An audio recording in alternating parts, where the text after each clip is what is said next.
Back in 2007, the Pew Research Center did a poll which revealed that among 18 to 25-year-olds, 36% had at least one tattoo, and among 26 to 40-year-olds, it climbed to 40%. 40% of people between 26 and 40 back in 2007 had at least one tattoo. I would suspect that those numbers have been climbing in the past 11 years as tattoos have become even more popular. Now, we know that in the Torah, tattoos are just simply prohibited. The source for this is in the book of Leviticus, Vayikra, chapter 19, verse 28, which says, "You shall not make cuttings in your flesh for the dead. You shall not etch a tattoo on yourselves. I am Hashem. I am the Lord." Now, how do we understand this prohibition? What does it mean that we should not etch a tattoo on ourselves? So according to our sages, by definition, the prohibition of tattooing only applies when the skin is first perforated and then it's filled in with ink, causing the mark to become permanent. That is essentially the definition of tattooing. Now, in order to better understand the parameters of this prohibition, what I'd like to do, especially in terms of how the prohibition is formulated in the verse itself, is look at a related question, which is the question of permanent makeup, which is sometimes called micropigmentation. In micropigmentation, what happens is there is a needle that's used to basically inject color under the outer layer of the skin, but not as deep as the regular tattoo is injected. So it's a little bit more to the surface. And this is basically done in order so that people shouldn't have to apply makeup every day. It becomes sort of a permanent makeup where it just stays on the surface of the skin. So is this permissible according to Jewish law, or is this forbidden? These kind of permanent makeup applications. So the first question that we have to think about regarding this issue is that the Torah prohibits, and the Hebrew expression is a little bit obscure, but the literal translation would be actually, the prohibition is writing through piercing or writing through incision. Now, I translated it before as "you shall not etch a tattoo on yourselves," but basically the tattooing has to be done through piercing, through making incisions in the flesh. So some of our rabbinic authorities maintain that what is prohibited is a form of writing, again, because it says in the verse writing, right? It's writing that's done with this kind of piercing. So many of our authorities maintain that what is prohibited is a form of writing where there has to be at least one letter, one clearly recognizable letter. Otherwise, it's not writing. If you make a design of the clouds or if you make a design of a sunset, that's not writing. That's making a design. And so some maintain that the biblical prohibition only applies where you have at least one letter that's written, right? You write the letter M in mom. That would be a problem.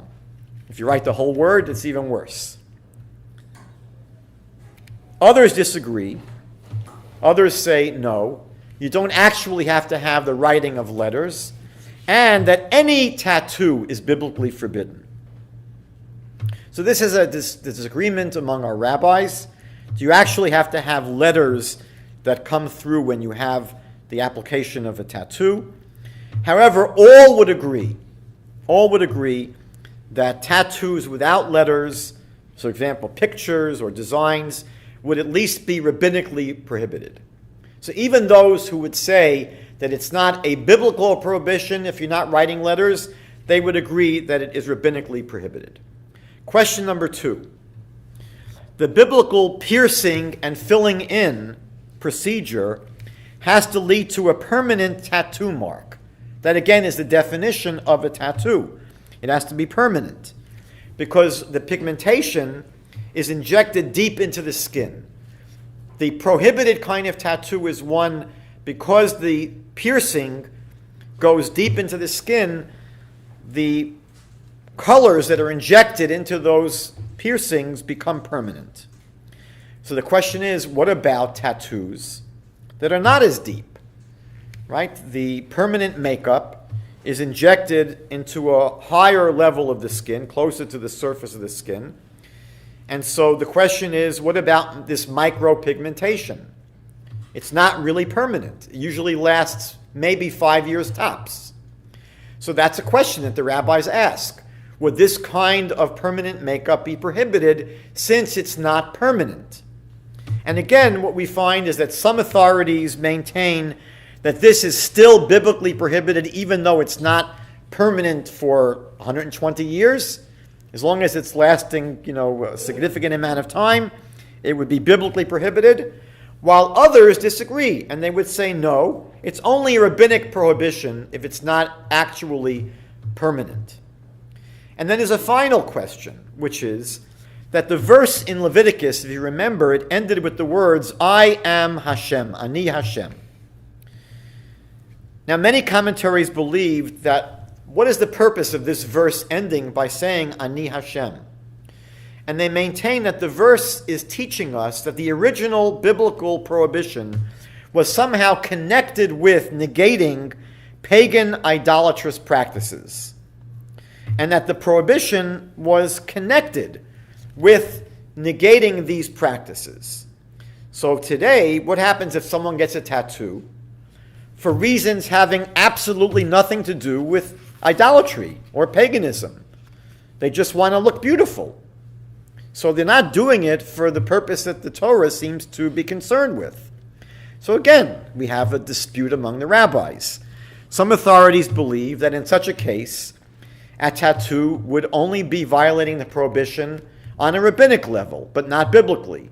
Right? There are those who say that if they're not doing the tattoo, they're not associating it with any kind of idolatrous practice, then it's not biblically prohibited, it's only rabbinically prohibited.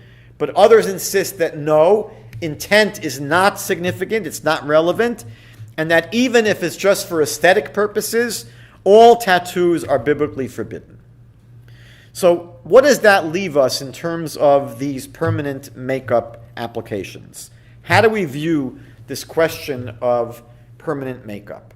Again, we have three issues at hand. Number one, there's no actual writing of letters. Number two, they're not permanent. And number three, there's no idolatrous associations or intent. So on account of these factors, because of these factors, some authorities actually permit outright the use of permanent makeup.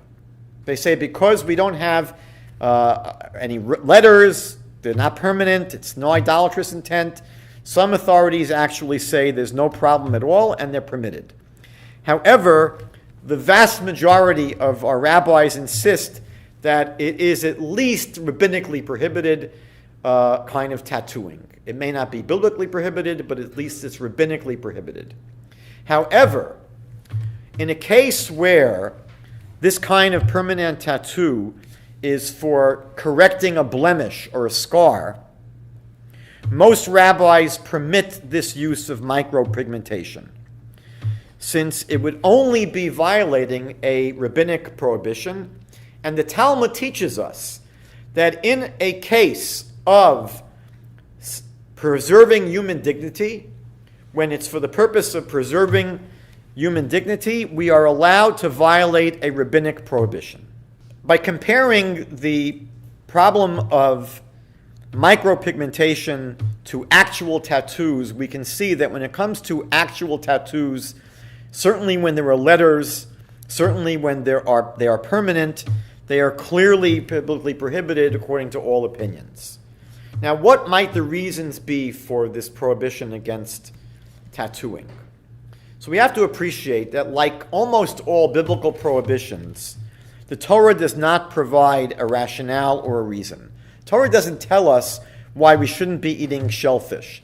Torah doesn't tell us why we cannot wear garments that have a mixture of wool and linen. Torah does not tell us why we can't eat cheeseburgers. The Torah generally does not give an explanation of its prohibitions. So it's clear that in a similar way we have to understand the prohibition against tattooing simply has to be treated as a divine command, as a chok, if you will, and that's it. And we may not ever be able to understand what its purpose is. The upshot is that the fulfillment of the command is not based upon us understanding the commandment. Now, one of the most popular rationales that has been offered really comes from Rabbi Shimshon Raphael Hirsch, writing in the 19th century, and he suggests that the source of this prohibition stems from the idea that every human being was created in the image of God, and that our bodies are an expression of the ultimate divine will. The human body is special. Our bodies are an expression of the ultimate divine will, and therefore Rav Hirsch says that it is improper for us to mutilate God's handiwork in any way. And that might be why the beginning of this verse speaks about not gashing our flesh as a sign of mourning for the dead. Any kind of mutilation of the human form is simply considered to be treating our bodies with disrespect and therefore dishonoring the God who created us. There are other approaches to this prohibition, but I found that Rabbi Hirsch's is the most compelling. So what happens if someone already had a tattoo? So the truth is that there's no real need to have a tattoo removed once a person had it. If they wish to do so, they certainly may, and in a case where the tattoo was either obscene or idolatrous, it may actually be a good thing to do. The question is how to remove a tattoo. So plastic surgery is a problematic procedure because according to Jewish law, we're not allowed to in any way wound ourselves, to go through even any kind of elective surgery, unless it's for a medically necessary reason or to preserve our dignity and self-respect. Now that might be the motivation here for a person to preserve their dignity. They would like to have the tattoo removed, but there are better ways, less problematic ways of removing a tattoo. Some people will cover up an objectionable tattoo by injecting new dye and covering up or changing the appearance of an old tattoo, but that's also obviously a problem because it's getting tattooed again. So probably the least problematic way of removing an old tattoo is by laser removal, and actually some approaches today even use other kinds of light that are effective in removing tattoos, and there are even some creams that are applied to fade a tattoo, although that's not necessarily a full solution because the tattoo still remains. Now, finally, one last issue, which is the commonly held belief, which is actually widespread, but a misconception, that a person with a tattoo cannot be buried in a Jewish cemetery.